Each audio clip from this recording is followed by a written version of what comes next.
ফাঁসি কাঠ, ফাঁসির মঞ্চ এবং প্রাণদণ্ডে দণ্ডিত বন্দীদের জন্য নির্ধারিত কক্ষ।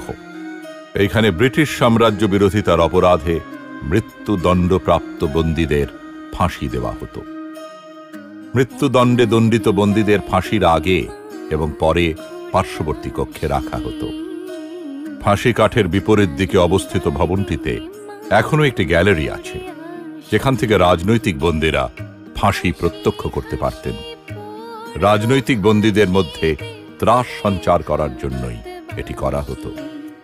ব্রিটিশ আমলে যে স্বাধীনতা সংগ্রামীদের আলিপুর সেন্ট্রাল জেলে ফাঁসি দেওয়া হয়, তাদের মধ্যে অনন্তহরি মিত্র 1926, প্রমোদ রঞ্জন চৌধুরী 1926, দীনেশ গুপ্ত 1931, রামকৃষ্ণ বিশ্বাস 1931,